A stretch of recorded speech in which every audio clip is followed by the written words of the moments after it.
Hey, lovely. I am Stell, your host of the Beyond Overeating podcast, where we talk about ways to heal your relationship with food. And today I've just finished yoga class. So if you're watching this video or the video version of this podcast, you will see me in my yoga outfit with my yoga hair. And that's just the way life is. You know, we get into just ways of making things work during the day. And yoga was one of the things I really needed to squeeze in today. If you listen to my intros, you know I'm crazy about yoga. And yeah, so excuse the yoga hair if you're watching. But today I really wanted to come and talk to you about managing urges and cravings. So I've talked quite a bit about urges in the last couple of episodes. Some of those episodes are like if you really wanted to dive back and refresh in some of those. Episode 3 is a really good place to start. Episode 5 really talks about your triggers of your urges. And in episode 10, I shared about my famous food zombies and how they show up for us in different ways and how they actually represent our urge. So make sure to tune into those episodes if you need a refresher. But let's actually just talk a little bit about cravings and why is it so hard to stop giving into them. You know, we often have the strong physical drive to eat on autopilot. And even, you know, despite us wanting to eat healthy, despite us wanting to, you know, be on a better way and better relationship with food, we still end up in that autopilot mode, that food zombie mode, as I like to call it. So then, why do we keep falling back into disappointment of giving into urges? Because I know how disappointing it is to fall back into that urge and giving into the binge. And, you know, especially when we thought we have had this sorted. So it's really, you know, when we are in that space, when we feel disappointed and we just feel so down on ourselves, it's so easy to fall prey to the allure of getting back on a diet because we think that the diet is going to be the answer to all our problems. Maybe in the past we were okay, we were able to manage our cravings for a little bit, but we don't realize how those diets actually aggravated and probably triggered a lot of those binges in the first place.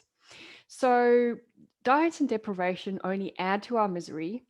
And it's really just going to lead us back into restriction and back into binge eating eventually. You know, it's just inevitable. If you're going to go back on that diet, you are going to deprive yourself and somehow feel deprived. Somehow that food zombie is going to come out in one shape or form. And, you know, we'll just be back to where we started. So, regardless whether you have an eating disorder today, or whether you just struggle with emotional eating, or you struggle with weekend food comas, breaking the cycle of overeating can be challenging. And so today I am sharing one of my previous webinars on how to manage urges and cravings so that you can stop feeling disappointed when you give in to them. And if you really want some help with clearing out some emotional wounds, is what we will be talking about quite a bit. Find out more about my emotional eating, energy balance, and EFT sessions by going to Wholesome Lifestyle Projects, Work With Me, Services, Emotional Eating, Energy Healing. I'll put that in the show notes. I can't wait to get stuck into this episode, so let's get started.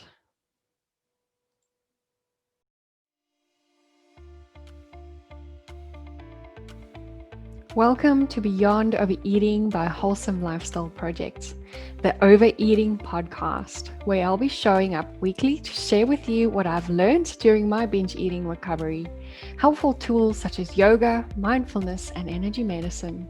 My name is Stell, and my purpose is to inform and educate so that you can fast track your recovery in healing your relationship with food and finally trust yourself around the peanut butter jar. Join me as I share top tips, my struggles and triumphs to help inspire or just entertain. Remember, there's nothing wrong with you if you can't stop overeating. That's why I'm here to guide you along the way. Hello, and welcome everyone to How to Manage Food Urges and Cravings. My name is Estelle Coombe-Heath, or Stell as my friends call me. And I'm excited today to share with you, some of the things that I've learned over the years through helping clients, through my own journey, and also just how to start getting to the bottom of our food urges and cravings.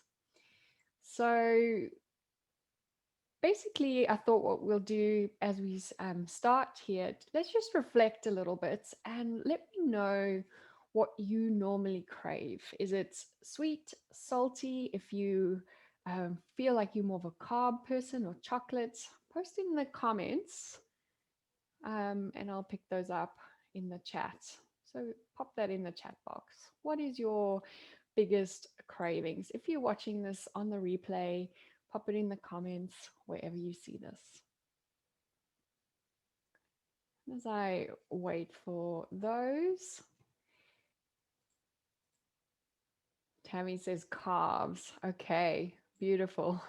And that's the thing, like our bodies will often send us messages about cravings, and it just means we need to start working with what we crave. So carbs is usually a sign of craving some comfort, and we are able to work with that when we know what our bodies need. Beautiful. So I'm just going to give you a little bit of a breakdown of how today's going to work so that you know just what to expect. So basically, I want to make sure that you guys kind of get the most out of the session. So make sure that you've switched off any distractions. So if you possibly could, putting your phone on flight mode, or just turning it upside down often just helps to minimize the distractions. If you can't see the little flickers of the lights of your phone, if you have pen and paper, grab that because that's going to be super helpful. And what we'll do is we'll just cover a little bit about me. We'll talk about why you have cravings and urges, and just busting one or two myths around that. And then we'll learn three of my tips or tweaks that I actually teach my clients on how to manage your cravings and urges. And this will help you in the end to start beating the binge for good. And then I have a special announcement towards the end where it's a new resource that I'm super excited about announcing, and you guys will be the first to know about it. So that will come towards the end. So let's get going into this webinar so that I can keep on track with time. I like to chat sometimes. I need to always just make sure that I just stick to the point. So a little bit about me. I am as you can see in the picture there, I am a dog mom.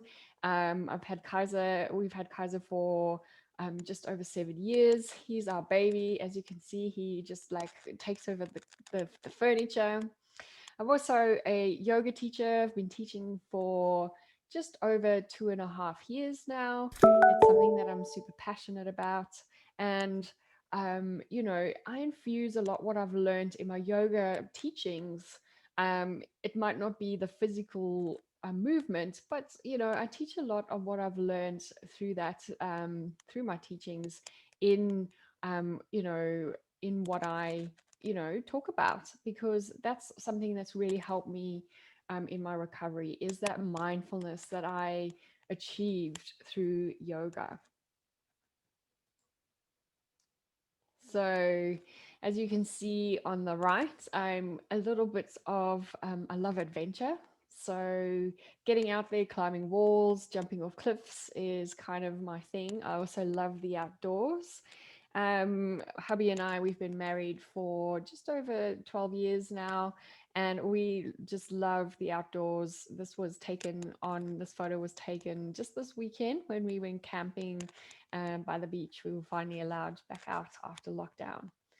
And most lastly, I have been binge free now for close to 3 years. It's coming up to a 3 year anniversary in November. And I'm just really passionate about teaching what I've learned. And I've just realized I'm wearing the exact same outfit as I am wearing in this picture. It's because it's one of my most colorful outfits. I love the colors, and it really just helps. Bring in, some light in me. The color yellow just works so well. And this picture just symbolizes me enjoying life in a balanced kind of way. So in front of there's a little bit of a cocktail, and then I'm eating a bit of halloumi, guilt free. So, and that's what I'm passionate about teaching. I love just showing women what life can be like when we achieve that balance. And balance is one of the pillars that I teach in my programs. So, just a little bit about, what some people have said about working with me. Um, W. Woods said Estelle is amazing, supportive, and honest. She's helped me take control back with regards to emotional eating. And with her guidance and support, I was able to realize that I can trust myself around food and make healthy choices. And that is just such a big one. Finding that trust is absolutely pertinent. And we build that trust slowly as we work together. Next, Renee said, working with Estelle has been a breath of fresh air. She's different than any other counselor, health coach, or therapist I've worked with in the past. She has taught me great techniques on managing anxiety. She provides many tools and resources that have always been available at your fingertips. I look forward to our sessions every week because it is a judgment-free, comforting space. So I just wanted to give you a couple just of, how I've helped some of these women and how I help women, just break out of you being a slave to urges and cravings. So I'd love for you to just ponder for a moment. What is your biggest struggle with urges and cravings? So if you want to pop that into the comment box, you are welcome. If you are watching this on the replay, there will be a comment box there for you as well. Pop it in the link and just just reflect a little bit about what those struggles are. And, I think we kind of trip up by thinking there's something wrong with us because we have these urges and cravings. But when we actually just even inquire about it and we bring that awareness to ourselves, we are able to um, just help ourselves be more aware of what's going on for us. Great. So once you've got that, I'll just pop into the chat to see if anyone's popped anything there. Awesome. Amazing. So why do we have cravings? Where does it come from, really? Like, why do we end up at 3 p.m. in the afternoon struggling to understand, or just have those pivotal moments of, like, you know that drive to just walk to the vending machine and get something, or the late nights binge attack where you just need to get that beautiful massive tub of ice cream out of the freezer? Why is that? Why do we have these cravings, and where do they come from? So a craving, the way I see cravings is when our bodies function the way it is, and we nurture it and nourish it the way it's meant to be nourished, and not just food wise. I'm talking water, I'm talking mentally, I'm talking physically. Then the body functions optimally. But if we, for some or other reason, and this could be anything, it could possibly not be even be your fault.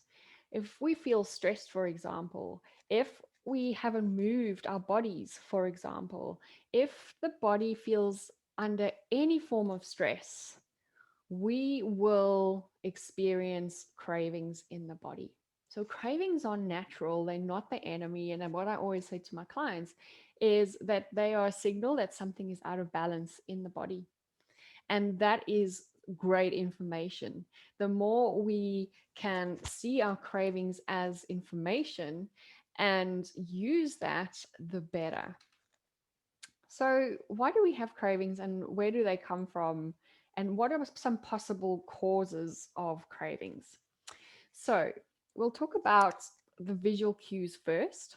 Often, when we are hungry and we drive past McDonald's, we're going to see that beautiful burger that they've got advertised. It looks absolutely delicious. And we visually see that, and all of a sudden, all we can think about is food the rest of the time. So there is something to be said about seeing things visually, but usually that is the visual is not really the cause. It's more just the driving factor that's kind of accentuated the underlying root. And the underlying root, for example, like I mentioned, is probably hunger. Next, we have food. So if we eat certain foods or we don't eat certain foods, and um, we eat certain foods that are not going to nourish us in the way that our bodies need. So, for example, if you just ate an apple all day, you will definitely experience cravings towards lunchtime. There's a lot of people taking crazy diets out there, just a water fast for 7 days.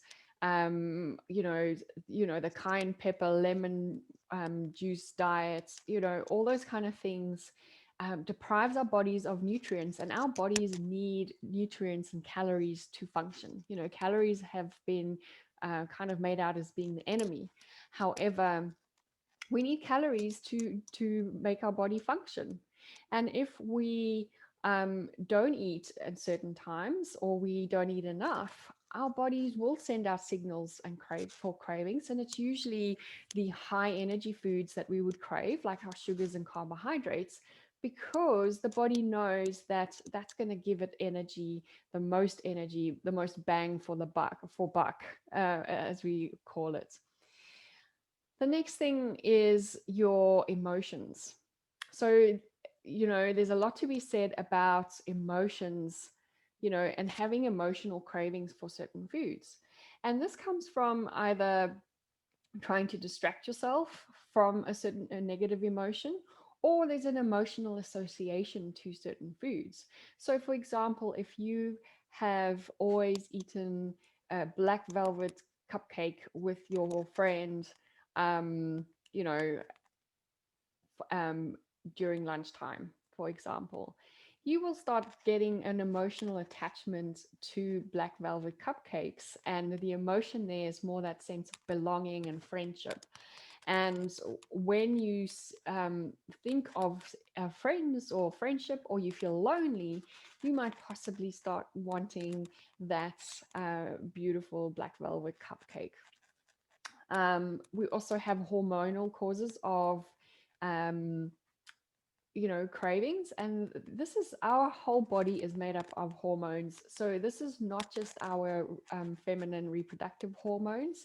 Yes, they play a role in us craving foods, especially estrogen levels. When that's higher, that's just our bodies need a little bit more energy, and that's why we might crave that chocolates. We also feel a lot more emotional during hormonal phases of our cycle. And chocolate is one of the things that really kind of soothes our heart emotions, if that makes sense. So it kind of makes us feel loved, and that's often why we crave chocolates close to um, that time of the month. Then we have environmental toxins in the air. So we think about toxins just being in certain cleaning products, but there's unfortunately toxins everywhere we go. So we breathe it in, our furniture emits toxins, and unfortunately our body needs to work hard to get rid of those toxins. And it's when the body needs to work hard to get rid of the toxins, again, it needs more energy, and that's where we could possibly end up craving things. Next is the force of habits. So our it could be, again, I'll use the 3 p.m. example, where at 3 p.m. in the afternoon, you basically always go to the vending machine, and eventually the body kind of gets used to that. It could be that there's a break from your desk. It's a small little walk, so the body gets movement. So there's a lot of physical benefits to just getting up from your desk and going to the vending machine. The body kind of puts all that together, and all of a sudden, every day at 3 p.m., you kind of feel that craving coming on. The habit of sitting all day can also create cravings, because the body likes to move. If the body doesn't move, the muscles and connective tissues starts to atrophy, because it's not being used. And often, because the body doesn't want to do that, it's craving that movement, and that craving cannot be communicated to us in any other way than, hey, get up and go and get a snack. And then next we have our brain. And the brain is pretty much the thing that governs everything that goes on in the body. It's in charge of generating most of our hormones, that works with the metabolism, and it will monitor all the time for imbalances in the body. If it feels like we have an imbalance, we will crave something. So if we have, for example, a imbalance in our hunger hormones, ghrelin, we will start generating neuropeptide Y, which creates cravings for carbohydrates and sugar. So our brain keeps thinking about, it continuously tries to make us, like function at our optimal, but also its main function is to keep us alive. So if you on purpose, if you purposely holding back on certain foods, if you're not eating enough during the day for whatever reason, if you're not drinking water during the day, you'll probably find yourself craving salty foods. So the brain has a very good reason to send cravings to us, because it's trying to maintain a homeostasis. And that's when I always talk about cravings being a sign that something is out of equilibrium or out of balance, and we can start using that to the best of our abilities. Beautiful. So what actually drives you to keep giving into cravings? Now, this is something that I never understood. I thought I would just fight and fight the cravings, and then eventually they will go away. And, that works in the short term.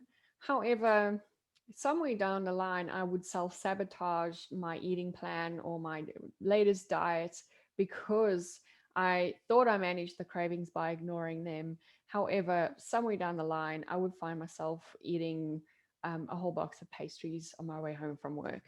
So there's this deniable, if we start ignoring our cravings, we the body keeps going and saying, it's time to eat, it's time to eat, it's time to eat. And This can come along through different reasons. And the part of the brain that's in charge of the urge to eat is our hypothalamus.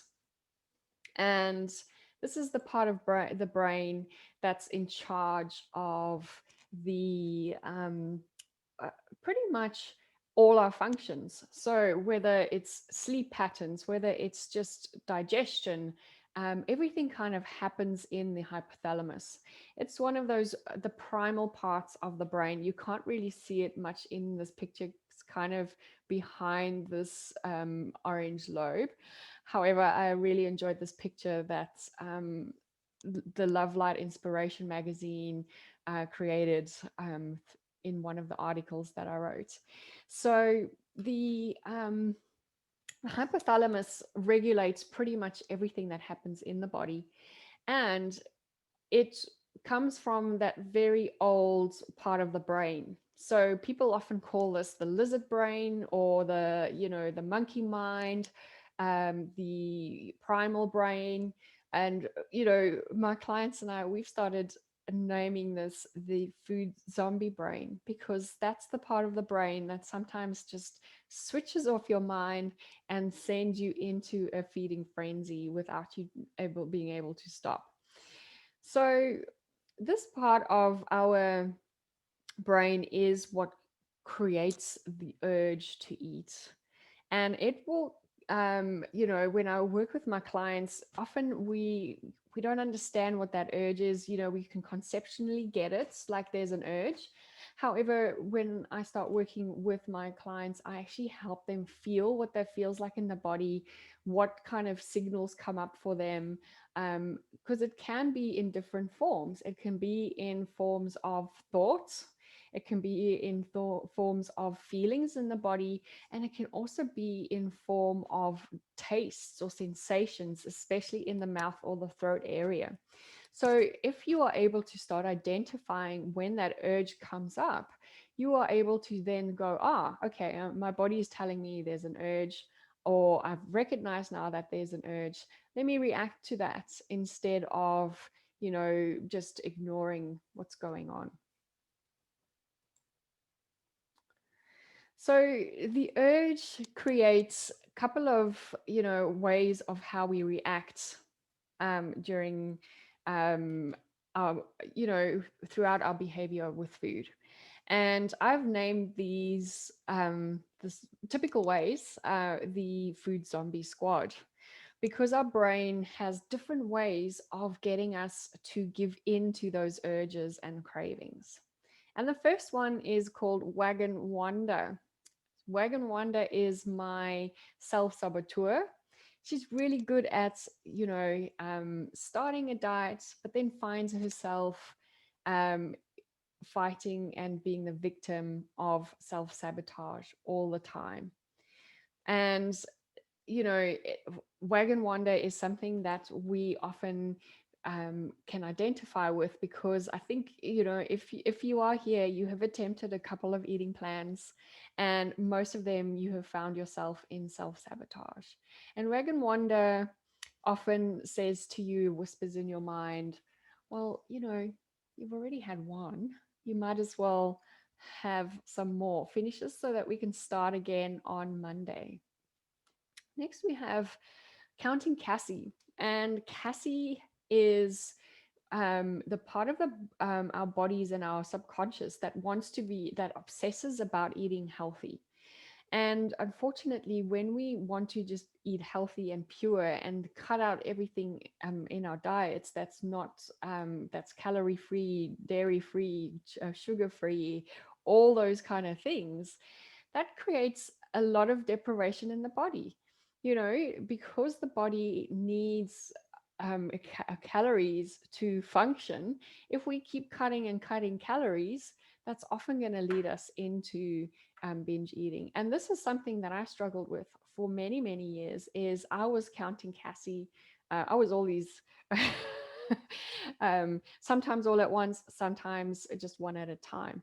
However, I was counting Cassie a lot, towards the end of 2018, where I wanted to just be perfect and eating perfect. And I thought that would manage my um, binge eating. However, it just made it absolutely worse. So it's, really about finding balance, but also starting to recognize when you are trying to be so 100% and 100% perfect on your diet and perfect in your eating. And if we are cutting out all these foods, that's usually the foods that we crave. Because, like I said, there's an emotional attachment that we've sometimes created around those certain foods. There's habitual reasons why we crave foods. And if we ignore that and we don't manage the way we are around food, that's just going to lead to a binge later on. Then Recovery Roxy is what I call my clients, those who have kind of been through the process with me. She pretty much understands her cravings without having to eat. We're never not going to have cravings, but when we actually get those cravings and we're able to recognize, oh, I'm having a craving, and approach that with curiosity and say to yourself, well, what is out of balance? That's when we are able to um, go through life, nourish ourselves without eating sometimes. And sometimes that craving is valid. Sometimes it's like, oh, I'm craving lunch. It's time to eat, and that's perfectly fine. Not like, oh my gosh, I'm craving food again. I'm going to wait another 2 hours before I eat my food. um, so, you know, knowing how to nourish yourself when you're emotional is also really important. And we'll talk about that a little bit later in one of the steps that I teach my clients. And also being able to mindfully indulge in food, um, and being able to still have that balance. No one wants to be on diet for the rest of their lives. I mean, that just really sucks. I don't want to see any of my clients sticking to the celery soup diet until they pass away. Like, no, that's not what life is about. It's about finding that absolute balance. Next, we have Anxious Annie. And Anxious Annie is that stress eater. So everything goes well for her, but the minute she gets anxious, she wants to eat. Now, Anxious Annie also gets anxious about food. And she feels like her anxiety levels kind of creep up when the minute she walks past the chocolate aisle or the bakery aisle, and she's got these um, battles in her head about whether to get the pastry or not get the pastry. And okay, maybe just get one pastry. I'll save it for later. And the next minute, she's got like 10 other things in her trolley as well, because she's opened up the door to one thing. So she gets really anxious when she goes out to the supermarket or when she goes out to lunch with her friends, because she can't trust herself around the food she's got and her surroundings when it comes to food. And unfortunately, that anxiety can also drive you to overeat. So I was Anxious Annie for many years. And it's was I didn't actually realize I was Anxious Annie. I just thought I couldn't control myself around food, but I never put two and two together that my binges were often tied out down to stressful situations in my life. And we have next we have Late Night Lizzie. And Lizzie does well during the day, but she usually falls back off track when it comes to the evening time. And this can sometimes start at 3 p.m. in the afternoon, or it's when she gets home from work. She just has her dinner and kind of goes crazy after dinner time. And, late night Lizzie can get quite frustrating because you, a lot of people feel like they've eaten enough, they're not hungry, and they just can't understand why they keep going food wise, or why they still need to have that sweetness in their lives, after dinner. So again, that sweetness or that craving to overeat after dinner is again signaling something that's amiss. And often what I find in this situation is that late night eating is to do with us not processing the emotions throughout the day. And we'll be talking about that a little bit later. Next is possessed Patsy. And possessed Patsy is those food thoughts that you get all the time. So the food zombie brain sends you those thoughts all the time about food. If you've been triggered in any way, you will hear possessed Patsy in your mind the whole time. Let's just get one. I don't have time to cook anything today. Or what used to happen with me is in the mornings, I would wake up. The first thing I would think about is how am I going to eat better today so that I can lose weight tomorrow? And that thought would fuel my thinking the rest of the day. Every time, if I was thinking about how I can eat better when I was eating my breakfast, and I was thinking about um, how I can, eat how I'm not going to eat my afternoon snack because I'm going out for dinner and I want a glass of wine. And then when I'm eating out for dinner and I'm having that glass of wine, I'm thinking about whether I should have the dessert or not, and whether if I have the dessert, if I can go run an extra 5 kilometers tomorrow to just burn that all off. And then at nighttime, I'll go to bed feeling guilty about that dessert that I've eaten and thinking about how tomorrow I need to wake up a little bit earlier so that I can add in a couple of, a high intensity interval training before I go to work. And it just carries on and on and on in your mind. So I'm just going to let you reflect for a little bit and find out which one are you? Which one of the food zombies resonates with you the most? Now, this could be, you could be relate to just one of them, or you could relate to all of them, or sometimes maybe they pop up for you in different times of the day. So pop that into the chat box, pop that into the comments if you're watching this later on. Let me know, which one do you resonate with the most?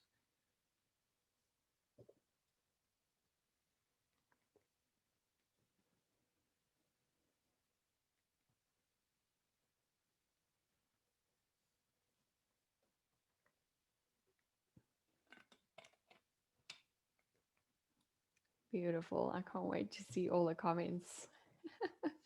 Tammy says all of them. Yes, absolutely. And, I've created these little characters just because people can relate to that, and people can kind of understand that that's just certain ways of how our urges present themselves. So let's move on to the next part. So,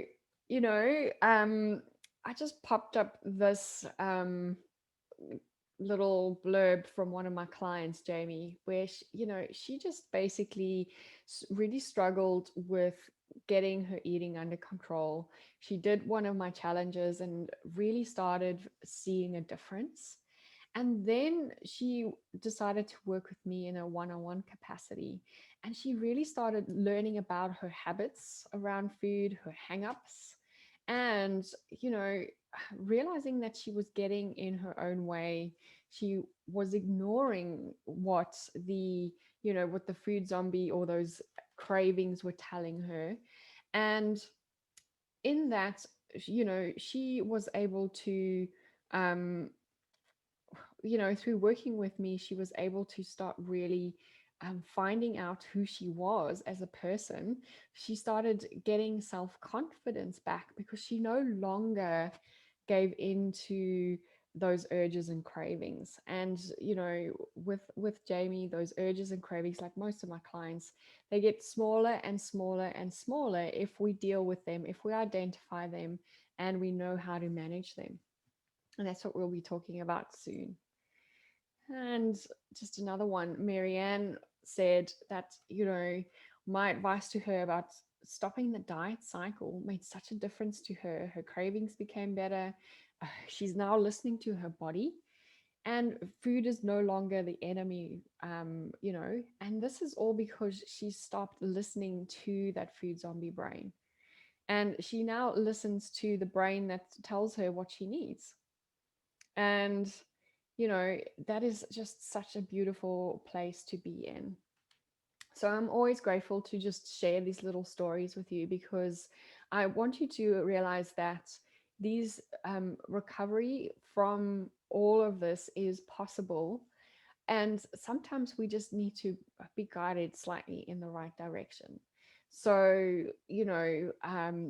there is definitely hope. It's not just me that's recovered, other people have done it as well.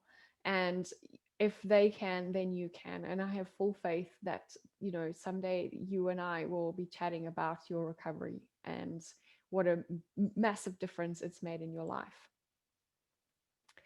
So, getting into my top 3 tips or tweaks to manage cravings and urges. However, if you had a question just on the cravings and the urges part, um, then let me know in the comments or the chats. And before I get started in the next section.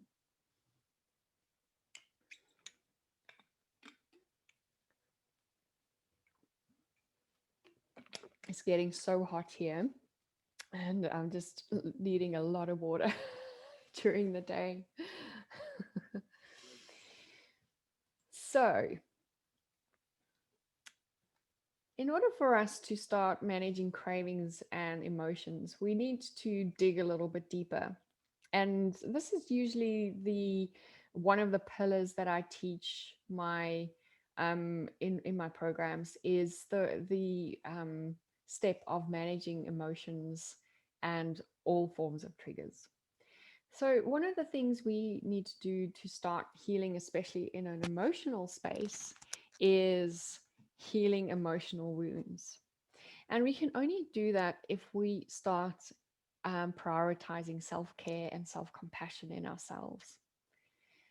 Emotional healing takes a lot of energy, and often my client, often people don't even realize that emotional wounds is such a big driver when it comes to eating. So, very recently, one of my clients realized that she is actually triggered some, like, an old emotional wound is triggered every single time someone oversteps her boundaries.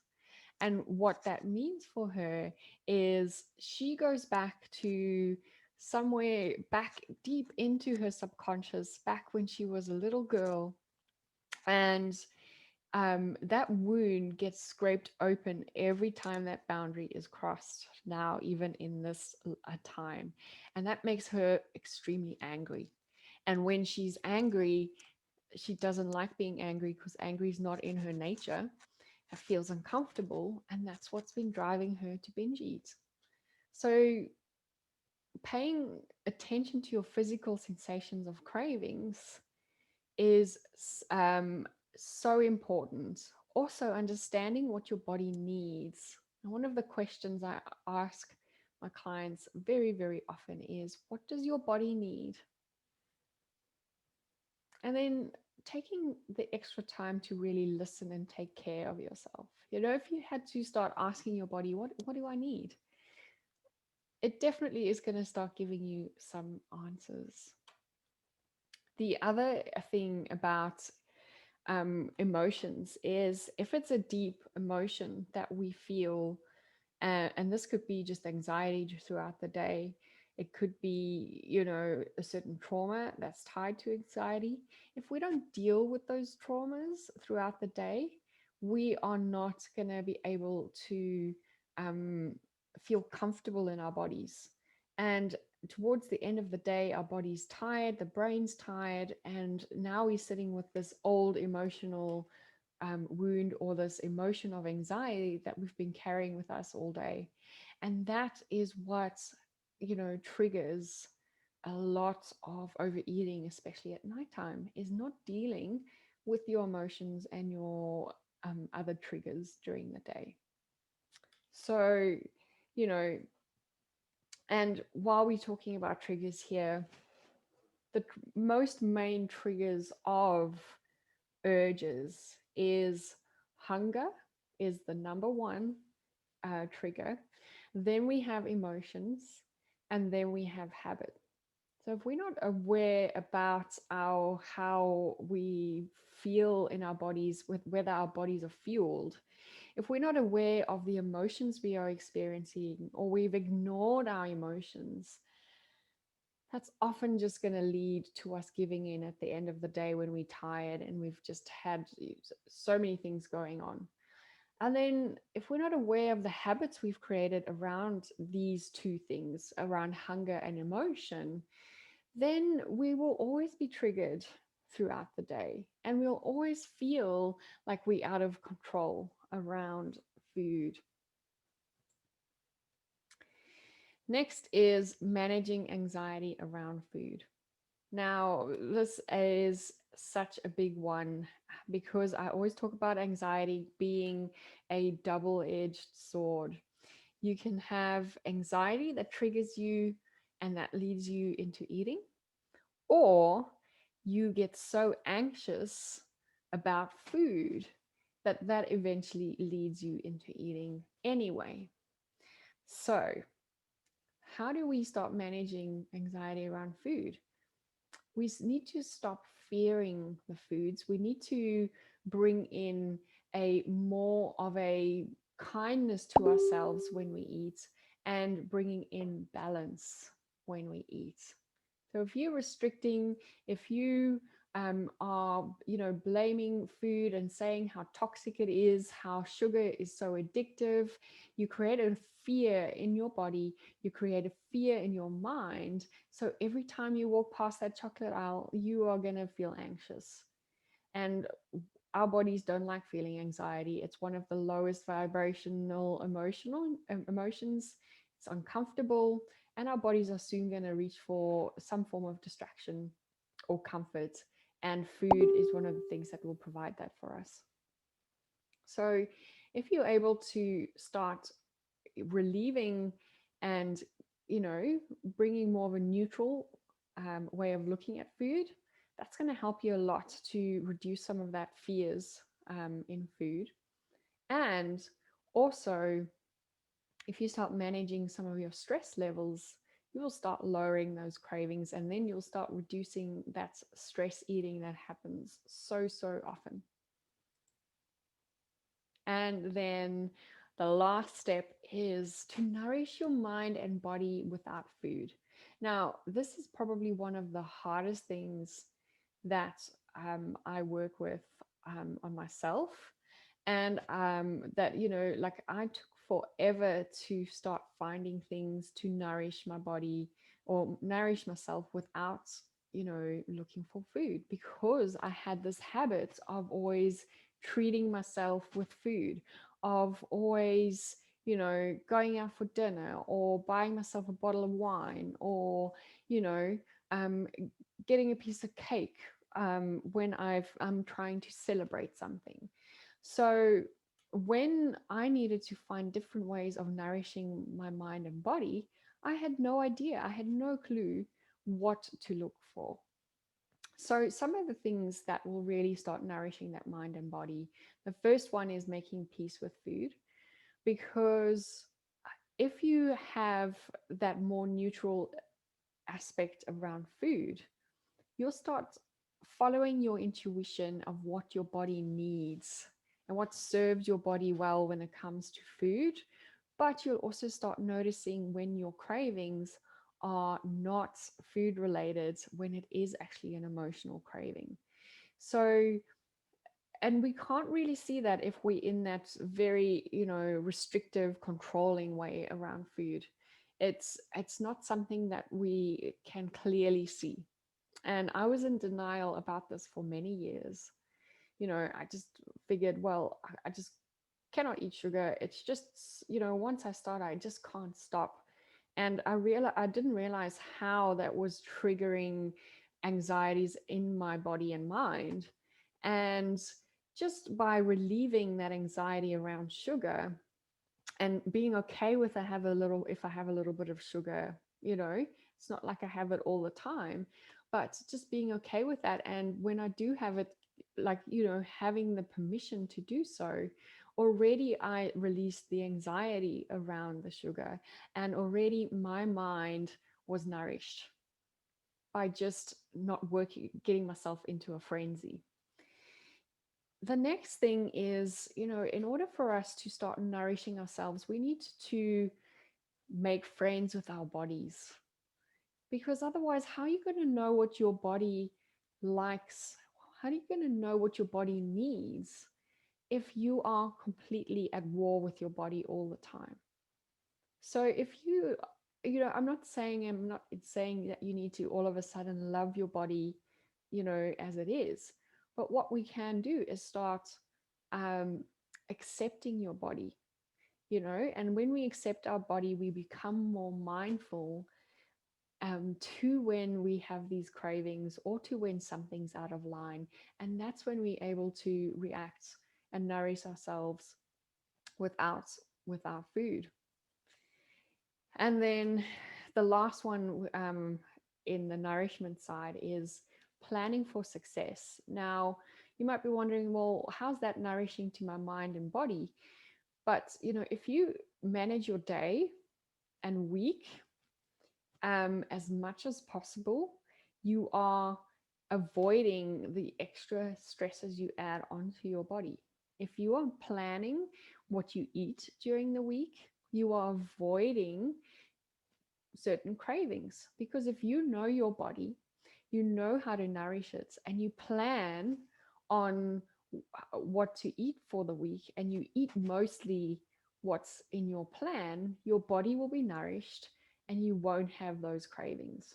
So planning is actually such a nourishing thing for us to do. We often think nourishment is just like the picture there, a bubble bath or meditation in the Himalayas and everything else. But often it is taking those things that will take some of the anxieties out of our day and really just help us feel and manage ourselves better.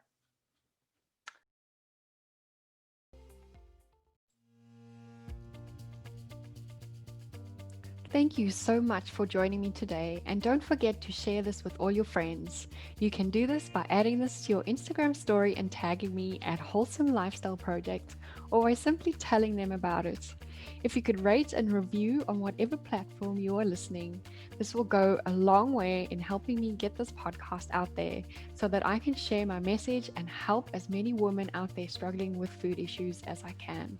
Don't forget, you can follow me on Instagram on Wholesome Lifestyle Project, or connect with me on LinkedIn. My name's Coombe-Heath, and that's where you'll find me on LinkedIn. I'll talk to you soon. Bye.